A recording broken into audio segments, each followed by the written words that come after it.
Good afternoon, YouTube. Welcome back to my channel. We are heading into one of my 9x5 propagation tents, my grow tents here, to do a review on the Marshydro SP150 light. So this isn't going to be your ordinary review. I suggest, I don't know, it's going to be a different review anyways. So, give you a little tour first here. This is just where some of the basic propagation gets done. A few of my personal plants are in here. Here's my Thai constellation. I chopped it up once it was established into nodes and just left it in the pot, and all the nodes are starting to grow now, so that's kind of cool. I went from 1 growth point to 3. Here is another gift to myself, which is my AA banana. And yeah, it's doing good. It's got this much growth since I've got it, so it's just starting to take off again now that it's established. But yeah, that was one of those I don't know, decided I wanted one of those for myself gifts. Quite a beautiful little thing. I'm looking forward to it getting bigger. But anyways, the whole greenhouse smells like this Brassa orchid, which smells totally amazing, really beautiful. It was down on the ground. I just brought it up the other day because it was starting to bloom for me.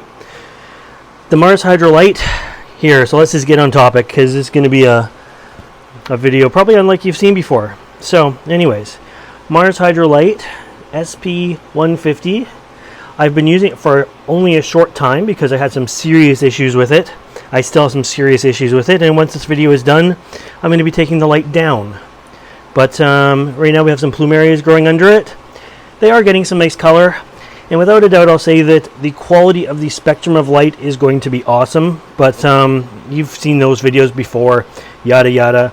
So we're going to just take this into what I don't like about this light, which is basically everything else. So to start with, I think it kind of, the hanging kit looks kind of horrible. I believe I hung it right. You just have these like triangular wires here. And oh, by the way, these aren't plugged in, just so you know. This is just what was there before I put this light up for purposes of testing. But I think you just like hang these things in like the metal crack or metal like heat vents here. It's kind of bent down here, kind of looks crappy. I had to move it over one there, so it's not quite lined up. You can see it there as well. But anyways, now let's get into the real issue with this thing. So whenever I get a light, and this was given to me by Marshydro, so it's supposed to be one of those like sponsored reviews, but they're not going to like this one very much. I always bring it into the shop here and plug it in on my bench, make sure it's going to work, stuff like that before I get it all hung up.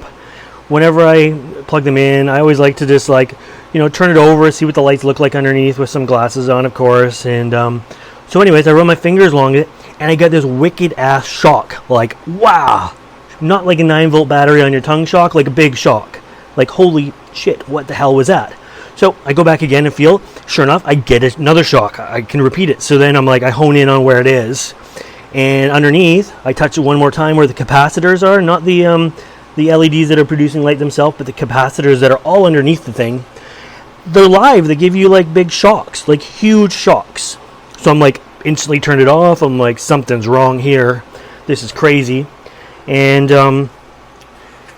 give Marshydro an email. Which this is where it gets really, really disappointing. So I'm going to put some screenshots up of like the photo of where I touched to get shocked, because I'm not going to recreate it because it hurt. It's like high voltage. And so I emailed Marshydro, and I'm going to read this a bit off a script here because I printed off the emails, and I'll do some screenshots of, like, as I say, of where I got shocked, like the photos of it and some of their emails and stuff like that. But so let's have a look here at I'll just read this to you.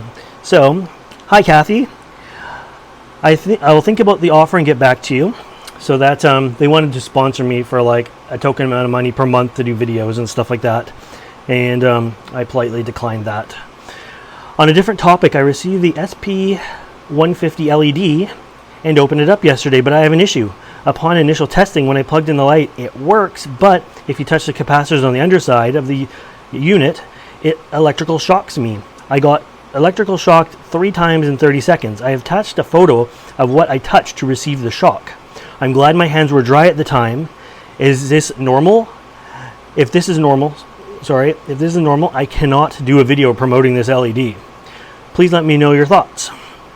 So anyways, on that topic too, when I say I'm glad my hands aren't wet, in the actual advertisements for this light, they show the LEDs underneath wet, like in one of the photos of their ads. I would hate to touch that with a wet spot on the spot that shocks you. Like there's like 12 spots that shock you along the bottom of the light. So here's where it gets mind-blowing though, okay? So, good evening, Brad. It is normal electrical shocks when you touch the capacitors. So they know about this. SP150 LED and the TS600 LED has no independent driver. The panel volt is high when it works. So you can't touch it. You can't use your hand to touch it.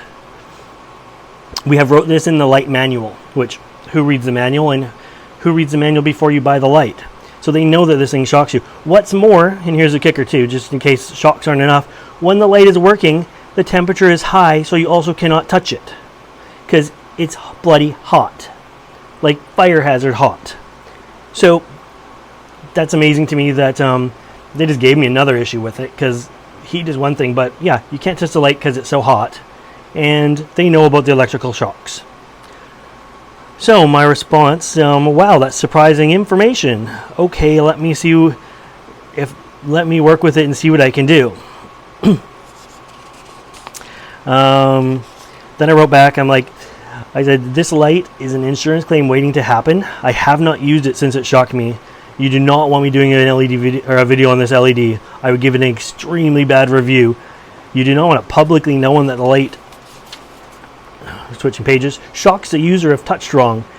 Your photos of the light literally show water on the LEDs themselves. How bad would the shock be with wet hands? My video would also have to include the fact that you know it will shock the user, and the fact that you say you can't even touch the light due to working temperature. That's an extreme fire hazard if the light is that hot. I don't want to go digging for this safety certificate, but all electrical products sold in Canada require to have an ETL, CULUS, or CSA safety certification in order to comply with insurance policy or regulations, simply to prevent electrical accidents and fires. This light is in my pile of unused lights. You're welcome to have it back. Trust me, I'm doing you a favor by not doing a review of these issues. So then they respond, and if they weren't just so cocky about it, it's like Marshydro responds, our Marshydro SP150 LEDs are ETL certified. We have certification of it, so it's safe and never caused fire. I'm going to stop it there, and like I say, I'm sure some of the emails will be up on the screen because I'll find the photos of them and stuff like that. But it's like, okay, so they say it is certified to be sold in Canada.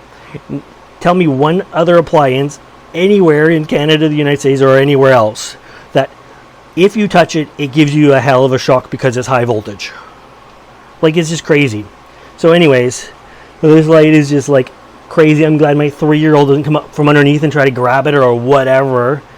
Like, geez, I'm glad that, I'm not standing here with the moist floors and I accidentally bump the light when I'm trying to get a plant or something like that for fear of huge electrical shocks. And yeah, I'm glad it's surrounded by metal so that the extreme heat of me not being able to touch it doesn't cause a fire. God forbid it's near something flammable.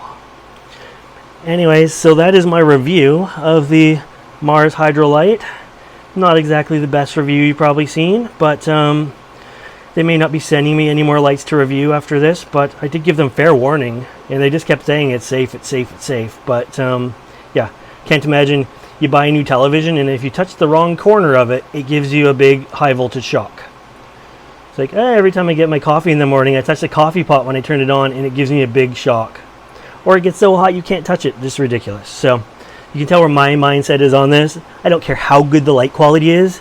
The safety concerns for this is mind-blowing. If indeed it is whatever they said, ETL certified, ETL did a really shitty job at certifying this light. Like, let's send that to them for them to touch and see if they recertify it after they have a big shock. So there's my review on the Marshydro SP150 light. I hope you like this video, And if you want to see more videos like this, make sure you subscribe to my channel. Thanks for listening to me rant for 10 minutes, and we'll talk to you later. Bye for now.